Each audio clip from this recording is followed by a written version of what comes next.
صلی علی نبینا صلی علی محمد صلی علی شفیعنا صلی علی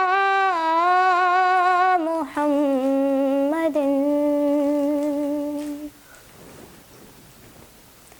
تنم فرسودہ جا پارا ہجراں یا رسول اللہ تنم تنم فرسودہ جا پارا تنم فرسودہ جا پارا ہجراں یا رسول اللہ ہجراں یا رسول اللہ دلم دلم پجمردہ وارا دلم پجمردہ وارا سے یا رسول اللہ تنم اللہم صلی علی سیدنا و مولانا محمد اللہم صلی علی سیدنا و مولانا محمد۔ ناظرین محترم السلام علیکم۔ KTA TV کا خصوصی پروگرام نیکیوں کا موسم بہار میں آپ سب کا خیر مقدم ہے۔ آج کا پروگرام اپنی پیاری ماں ملائکۃ الارب حضرت خدیجۃ الکبریٰ پر کیا جا رہا ہے، جن کی تاریخ وصال 10 رمضان المبارک ہے۔ اعلیٰ حضرت فرماتے ہیں، سی ماں پہلی ماں کہف امن و اما، سی ماں پہلی ماں کہف امن و اما، حق گزارے رفاقت پہ لاکھوں سلام۔ منزلم من قصب لا نسب لا صحب، منزلم من قصب لا صحب لا نسب، ایسے کشک کی زینت پہ لاکھوں سلام۔ یقیناً آپ ہی وہ مقدس خاتون ہیں جنہیں رسول اللہ صلی اللہ علیہ وآلہ وسلم نے خیر النساء العالمین یعنی تمام جہانوں کی عورتوں میں افضل قرار دیا ہے۔ سب سے پہلے میں اپنی بزم کے مہمانوں کا تعارف کراؤں گی۔ میرے ساتھ تشریف فرما سلیم خرم، موٹیویشنل اسپیکر۔ ہم آپ کو اپنی بزم میں خوش آمدید کہتے ہیں۔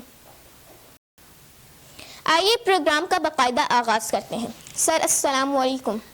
وعلیکم السلام۔ سب سے پہلے آپ کو رمضان ٹرانسمیشن میں ویلکم کرتے ہیں۔ حضرت خدیجہ کے متعلق کچھ بتائیے۔ بہت بہت شکریہ KTA کا، جو اس طرح کے معلوماتی پروگرام منعقد کرتا رہتا ہے۔ حضرت خدیجۃ الکبریٰ رضی اللہ تعالیٰ عنہ، یہ ہماری خوش نصیبی ہے کہ ہم ان کے بارے میں آج گفتگو کر رہے ہیں۔ اور آپ نے اپنی زندگی میں 3 شادیاں کی، جس میں سے ایک کا انتقال ہو گیا تھا، دوسرے سے آپ نے علیحدگی اختیار کی، اور پھر حضور اکرم صلی اللہ علیہ وسلم سے آپ نے شادی کی، جو آپ کی وفات تک جاری رہی۔ اسی طرح سب سے بڑھ کر حضرت بی بی خدیجہ رضی اللہ عنہا سے جو بچے پیدا ہوئے، ان میں حضرت بی بی فاطمہ رضی اللہ تعالیٰ عنہا، جو حضور صلی اللہ علیہ وسلم کی بہت پیاری اور بیٹی تھی، وہ آپ کے یہ خوش نصیبی ہے کہ ان کے ساتھ وہ تعلق ہے ان کا، اور پھر حضور اکرم صلی اللہ علیہ وسلم سے آپ سے نے شادی کی۔ یہ ان کا مختصر ترین تعارف ہے۔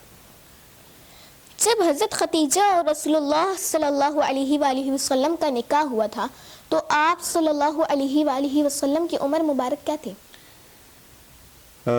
جب آپ کا نکاح حضرت بی بی خدیجہ رضی اللہ عنہا سے ہوا تو آپ کی عمر 25 سال تھی، اور حضرت بی بی خدیجہ رضی اللہ عنہا کی عمر 40 سال کی تھی۔ ہمارے ناظرین کو ذرا یہ بتائیے گا، جب حضور صلی اللہ علیہ وآلہ وسلم پر وحی نازل ہوتی تھی تو تو حضرت خدیجہ رضی اللہ تعالیٰ عنہ کا رد عمل کیا ہوتا تھا؟ حضور اکرم صلی اللہ علیہ وسلم پر یہ بھی حضرت بی بی خدیجہ رضی اللہ عنہا کی خوش نصیبی تھی کہ جب آپ صلی اللہ علیہ وسلم پر وحی کوئی نازل ہوتی تھی تو وہ اس دوران وہاں پر موجود ہوا کرتی تھی. ایک دفعہ جب حضور صلی اللہ علیہ وسلم پر یہ وحی نازل ہوتی تھی تو آپ کی طبیعت میں کچھ تغیر پیدا ہو جایا کرتا تھا.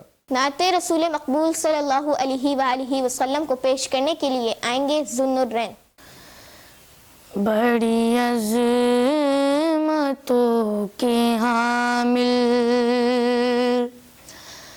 یہ ہمارے مصطفیٰ ہیں، بڑی عظمتوں کے حامل یہ ہمارے مصطفیٰ ہیں، جو ہے رحمتوں میں کامل یہ ہمارے مصطفیٰ ہیں.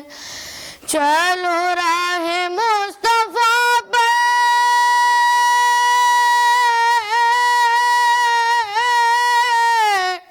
کہا مومنوں سے رب نے،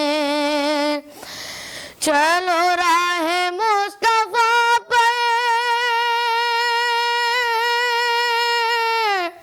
کہا مومنوں سے رب نے، جو ہے قرب حق کی منزل یہ ہمارے مصطفیٰ ہیں، بڑی عظمتوں کے حامل یہ ہمارے مصطفیٰ ہیں. ناظرین، آج کی بزم کا آخری سوال. سر، حضرت خدیجہ رضی اللہ تعالیٰ عنہ کے حوالے سے ایک واقعہ عرض کیجیے گا. ایک دفعہ حضور اکرم صلی اللہ تعالیٰ علیہ وسلم مکے کے اندر گلیوں میں سے گزر رہے تھے تو آپ نے دیکھا وہاں پر ایک قبیلہ جو ہے وہ بہت مفلوق الحال میں وہاں پر پڑاؤ ڈالا ہوا ہے اس نے، اور وہ اتنا لاغر ہو چکا تھا کہ اس کے پاس کھانے کو نہیں تھے، تو بھوک کا ایک عالم تھا. تو حضور اکرم صلی اللہ علیہ وسلم نے جب ان کی حالت دیکھی تو آپ بڑے رنجیدہ ہوئے اور واپس آ کر آپ اپنے گھر میں چادر لے کر سو گئے.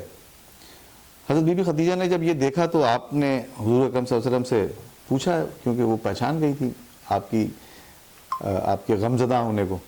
تو حضور صلی اللہ علیہ وسلم نے سارا واقعہ بیان کیا تو آپ صلی اللہ علیہ وسلم کو حضرت بی بی خدیجہ نے کہا کہ آپ ایسا کیجئے، مکہ کے سارے قریش کے سرداروں کو جمع کیجئے.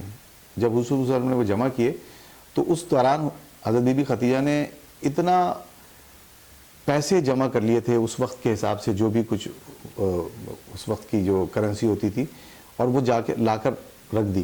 تو جب حضور صلی اللہ علیہ وسلم بیٹھے وہاں پر اور باقی جتنے بھی سردار بیٹھے تو حضور کہتے ہیں کہ حضور صلی اللہ علیہ وسلم چھپ گئے تھے اتنے مال و متاع کے اندر، اور حضرت بی بی خدیجہ نے وہاں پر سب سرداروں کو سے کہا کہ میں گواہ، آپ سب کو گواہ بنا کے یہ کہتی ہوں کہ یہ سارے پیسے جو ہیں یہ حضور صلی اللہ علیہ وسلم کے لیے ہیں اور آپ جو چاہیں اس کا کریں. پھر حضور صلی اللہ علیہ وسلم نے ان پیسوں سے ان قبیلے کی مدد کی. اب میں دعوت دے رہی ہوں اپنی بزم کی مقررہ کو کہ وہ آئیں، سیدہ مصباح علی کو کہ وہ آئیں اور تقریر پیش کریں. محترم حاضرین و سامعین، السلام علیکم. حضرت خدیجہ اسلام کی ایک عظیم شخصیت ہیں جن کا نام ہمیشہ تاریخ اسلام میں زندہ رہے گا. آپ کا شمار ان خواتین میں ہوتا ہے جنہوں نے اپنے ایمان، قربانی اور اللہ کی رضا کے لیے بے شمار خدمات انجام دی. حضرت خدیجہ نے نہ صرف ایک بہترین بیوی اور ماں تھی بلکہ ایک کامیاب تاجرہ اور ایمان کی طاقتور علامت بھی تھی. حضرت خدیجہ مکہ مکرمہ کے بڑے اور معزز قبیلے قریش کی ایک معروف شخصیت تھی. آپ رضی اللہ تعالیٰ عنہ کا خاندان قریش میں عزت و احترام کا حامل تھا. حضرت خدیجہ کو ان کی دولت، ذہانت، اخلاق اور کاروباری مہارت کی وجہ سے بہت شہرت حاصل تھی. آپ نے اپنی زندگی میں کبھی بھی دھوکہ دہی یا بددیانتی نہیں کی اور ہمیشہ صداقت و ایمانداری کا راستہ اختیار کیا. حضرت خدیجہ رضی اللہ تعالیٰ عنہا کی زندگی میں ایک نیا موڑ اس وقت آیا جب آپ رضی اللہ تعالیٰ عنہا نے حضرت محمد صلی اللہ علیہ وآلہ وسلم کو اپنی تجارتی قافلے کا کام دیا۔ ناظرین، جو لوگ مکہ گئے ہیں ان سے ذرا پوچھیں کہ غار ہرا کی بلندگی کتنی ہے۔ حضرت خدیجہ رضی اللہ تعالیٰ عنہا کا روز غار ہرا میں کھانا لے کر آنا اور لے کر جانا، کتنی محبت، کتنا اثار۔ اسی کے ساتھ اپنی میزبان مشکات فاطمہ کو دیجیے اجازت۔ اللہ نے کھوا۔